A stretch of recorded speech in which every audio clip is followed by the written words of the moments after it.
Olá, pessoal, tudo bem? Aqui é o professor Luiz, de Biologia, e vamos lá para mais uma aula dessa semana. Então, hoje nós vamos falar sobre um pouquinho de taxonomia, retomar alguns assuntos e entrar um pouquinho na questão dos 5 grandes reinos dos seres vivos.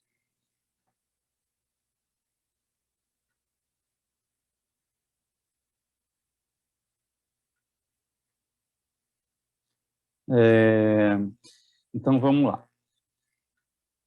Aqui eu já tenho uma imagem onde eu possa refletir um pouquinho sobre algumas palavras, né? Eu tenho aqui os 5 reinos, alguns representantes deles, e aqui eu tenho outras palavras, a eucária, a árchea e a bactéria, que é o que eu gostaria que vocês refletissem para que a gente pudesse conversar durante a aula.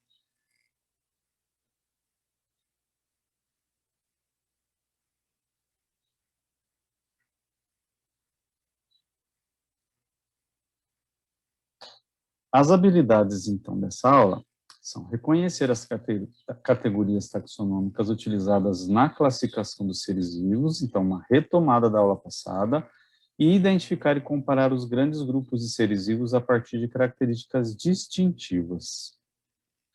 A gente, então, começa retomando um pouquinho sobre quem foi Carl von Linné, ou para nós aqui chamado de Linneu. Foi um botânico, zoólogo e médico sueco, criador da nomenclatura binominal e da classificação científica, sendo assim considerado o pai da taxonomia moderna. Foi um dos fundadores da Academia Real das Ciências da Suécia.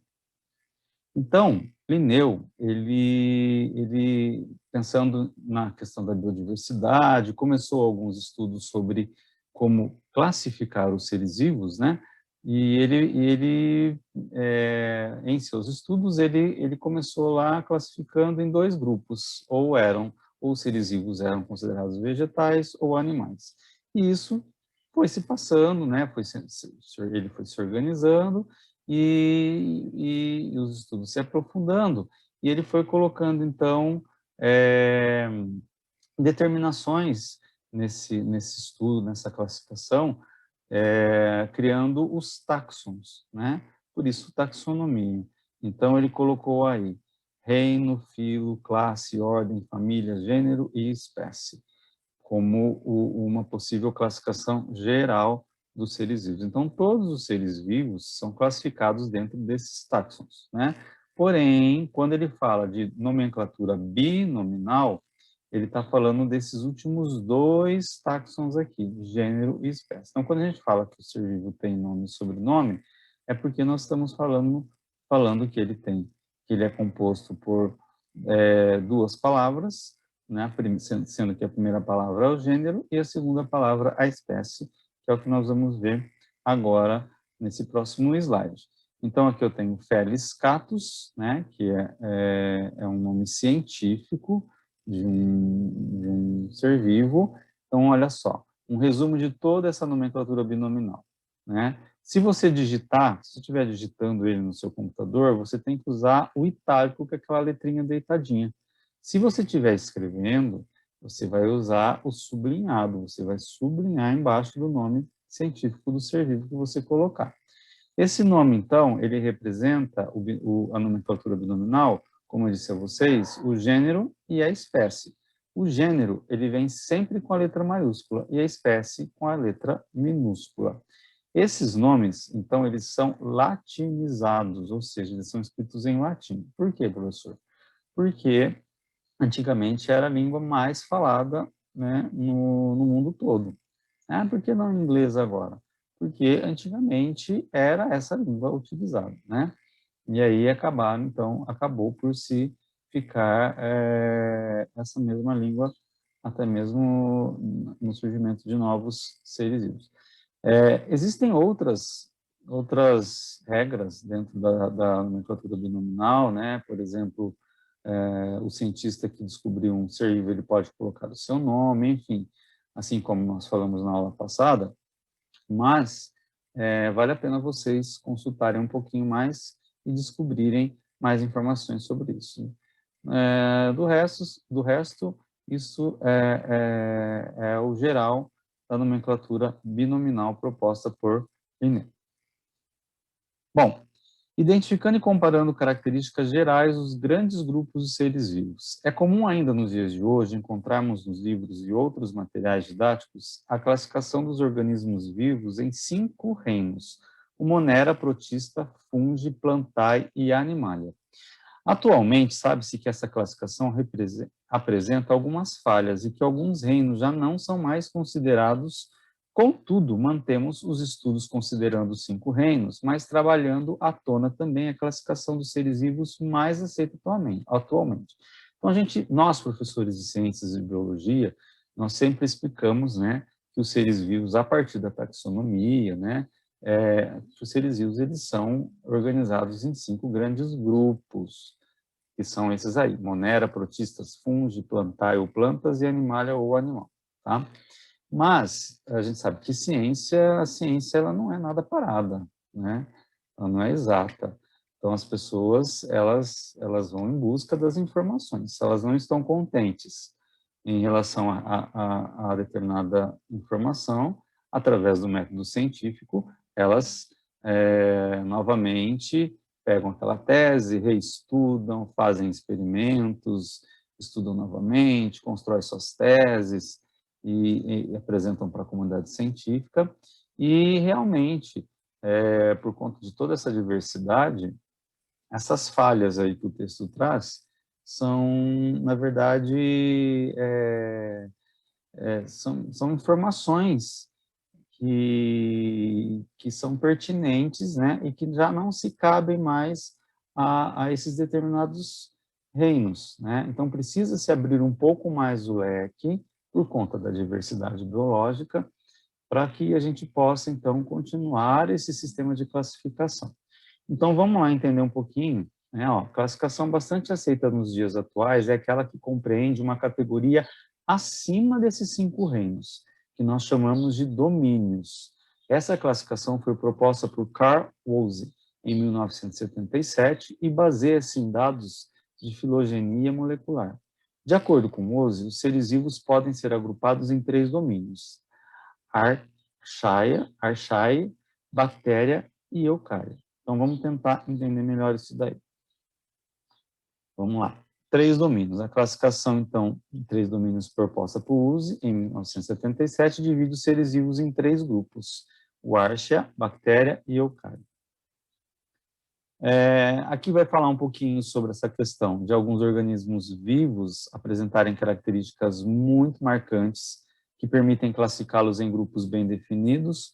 Outros, no entanto, apresentam algumas peculiaridades que tornam a classificação exata impossível. Então, às vezes, poxa vida, esse aqui eu consigo classificar porque ele tem semelhanças a esse grupo, então, mas esse aqui já não, ele tem uma semelhança, mas falta alguma coisa, então se torna impossível essa classificação. Diante disso, né, é que, então, em 1977, o Carl Woese aí propôs um modelo baseado em aspectos evolutivos, a partir da comparação das sequências de RNA. Então, ele não usa mais, ele usa, sim, claro, as questões físicas, mas ele usa a questão genética também, do RNA. A partir desses estudos, ficou claro que os eucariontes apresentam muitas relações entre si e que os procariontes poderiam ser organizados em 2 grupos. Aí a gente para pensar nessas 2 palavras, procariontes e eucariontes. Então, seres vivos procariontes são seres vivos que possuem células simples, possuem células delimitadas por uma membrana bem simples e dentro um material genético. Um exemplo bem simples para a gente entender são as bactérias, tá? Geralmente são seres vivos unicelulares, e os seres vivos que possuem células eucariônicas ou seres vivos eucariontes são seres vivos já multicelulares, pluricelulares, e essas células são bem organizadas, né? Possuem organelas ali que fazem várias funções, como nós já estudamos nas aulas passadas.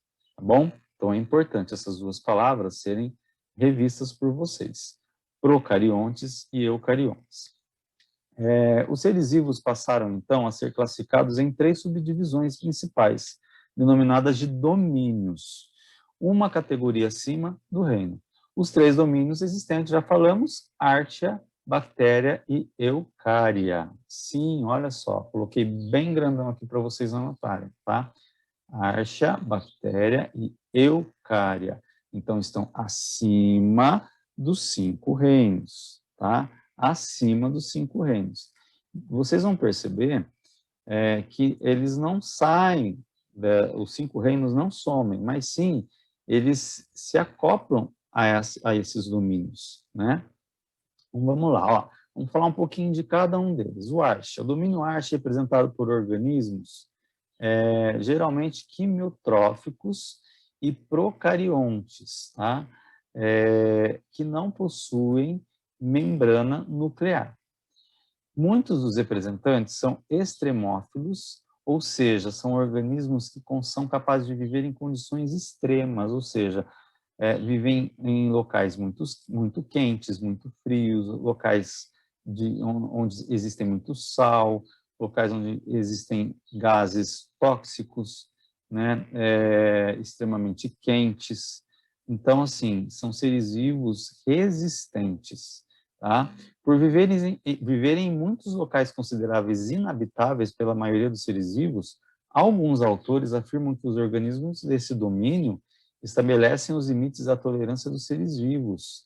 E eles chegam até a falar que esses seres vivos são seres vivos ainda resistentes lá da origem da vida do planeta. Quando o planeta ele se resfriou, né, as primeiras moléculas na água começaram a surgir, os coacervados, as moléculas, aí daí para frente os primeiros seres vivos na água, as adaptações, as evoluções para a Terra, enfim. Então eles falam que o domínio Archaea, ele engloba seres vivos que fazem parte, então, dessa origem da vida do planeta. Já pensou que legal? É uma informação bem bacana de se pensar. A bactéria é o domínio que engloba ou abarca organismos unicelulares e procariontes, que anteriormente eram classificados como eubactérias. Esse domínio engloba bactérias que causam doenças ao homem e que estão provavelmente também na terra ou na água. Tá? Considerando a classificação de uso, extingue-se o reino Monera, então acaba-se com esse reino, uma vez que os procariontes estão agora agrupados em 2 domínios, que é o Archaea e o Bactéria. Tá? Mas a gente continua falando ainda do reino Monera, né, que englobam então as bactérias, as cianobactérias também. A eucária. Nesse domínio são encontrados apenas organismos eucariontes. Olha lá, eucariontes são aqueles seres vivos que possuem células mais organizadas, né? Células mais bem organizadas por dentro, com organelas, né? Ou seja, que possuem núcleo delimitado por membrana nuclear. O domínio eucária engloba organismos unicelulares, como é o caso dos protozoários, ou multicelulares, como ocorre em animais e fungos e plantas, né? Aqui tem, então, um mapa conceitual bem facinho da gente entender. Então, proposta por Carl Woese, modo baseado no aspecto evolutivo a partir da comparação de segmentos de RNA, ou seja, do material genético, aqueles 3 domínios que nós falamos, o Archaea, bactéria e eucária, né? Primeiro começando como Archaea, que são organismos procariontes, geralmente quimiotróficos, né? Que eles fazem, eu vou até pesquisar aqui, porque eu sempre esqueço essa palavra, eu preciso anotar. Então, vamos lá. Vou tirar daqui, isso aqui. Seres vivos quimiotróficos, olha lá. Eles fazem a fermentação, né? Eles se alimentam por fermentação. Não posso esquecer isso, eu acabo sempre esquecendo, tá? Então, eles fazem a fermentação para poder se alimentar. Vou voltar aqui. Muitos são extremófilos, ou seja, eles vivem em lugares extremos aí, conseguem sobreviver em lugares extremos, como a gente já falou. Aí, então, é extinto o reino Monera, né? E entra-se o reino Bactéria, onde os organismos são procariontes, incluem bactérias que causam doenças, como doenças a nós, né, aos outros seres vivos, e bactérias que estão no ar e que estão também no solo. E, por fim, o domínio eucário, que são seres vivos eucariontes, podem ser unicelulares e multicelulares, são os protozoários, algas, fungos, plantas e animais. Tá bom? Aí, gente, voltando um pouquinho lá na questão depois de Linneu, né? Para a gente falar nessa questão dos que ainda permanece os cinco grupos, os 5 grandes reinos, né, dos seres vivos, existe um cara chamado Robert Whittaker, que em 1957 pegou os estudos de Linneu e começou a desenvolver os seus estudos, né? A partir do sistema de classificação dele, desenvolveu o seu sistema de classificação.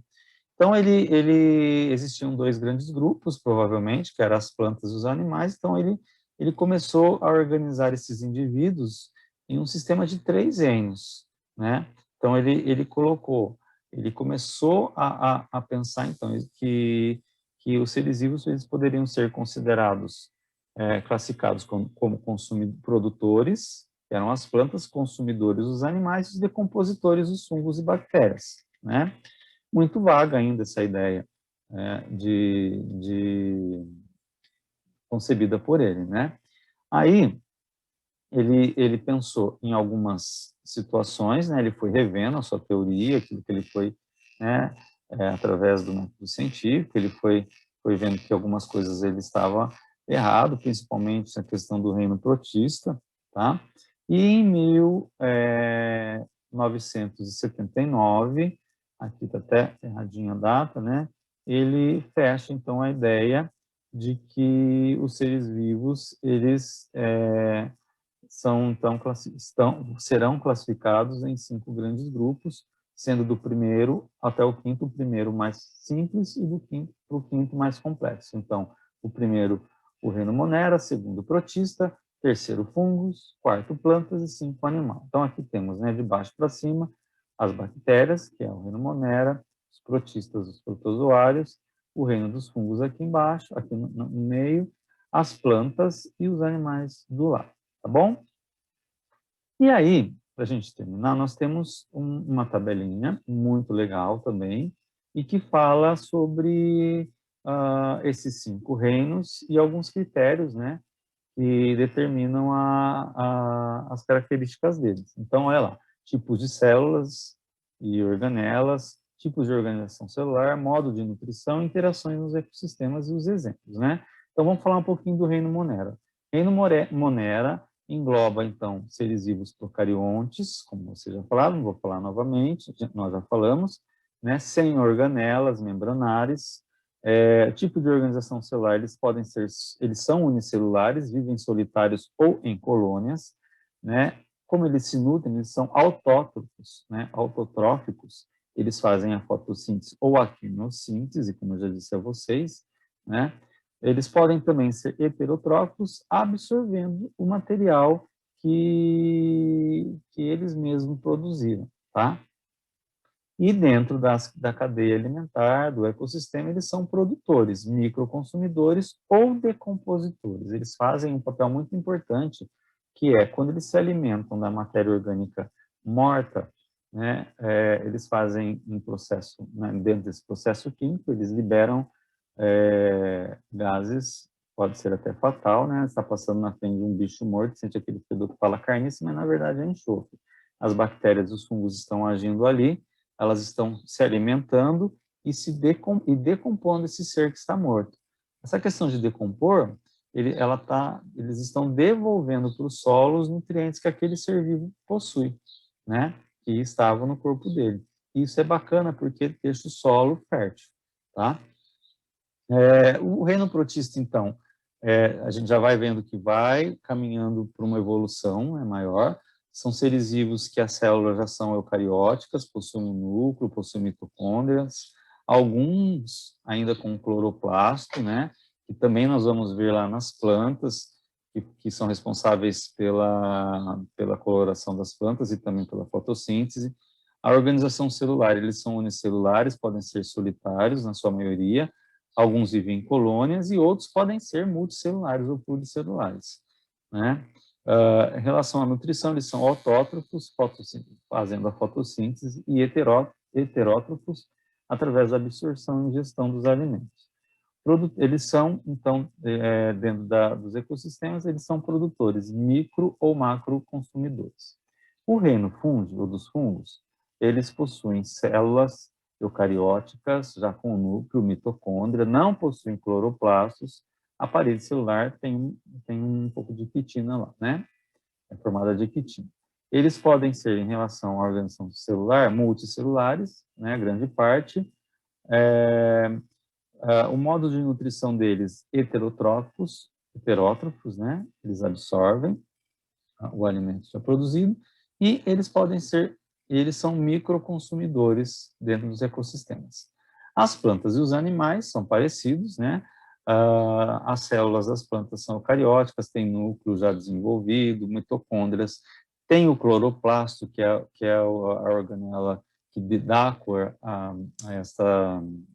a planta e que também realiza a fotossíntese, o processo de fotossíntese, né? Se você perdeu a aula de fotossíntese, volta lá nessa aula e confere, tá? Tem a parede celular.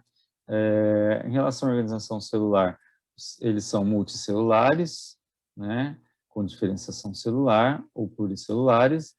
Modo de nutrição, autótrofos, eles produzem o próprio alimento, que é a glicose, que eles usam, inclusive, para eles, e aí eles passam esse alimento para os outros seres vivos, até chegar para a gente também, né? E eles são seres vivos produtores, porque eles produzem o próprio alimento dentro do ecossistema.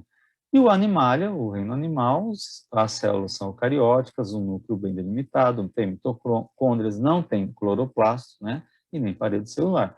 São multicelulares, pluricelulares, heterotróficos, ou seja, eles não produzem alimento, eles vão atrás do alimento produzido, né? E eles são macroconsumidores, tá bom? Dentro dos ecossistemas. Abaixo temos alguns exemplos, né? No reino Monera, bactéria, no protista nós temos um protozoário, alguns protozoários, não dá para identificar aí, mas é um protozoário. Nós temos o fungo, tem fungos muito menores que esses aí. As plantas, nós temos aí uma samambaia e tem uma ranzinha, né? Representando o reino animal. Então, eu peguei essas informações nesses dois sites, tá bom? Espero que vocês tenham gostado da aula e até a próxima.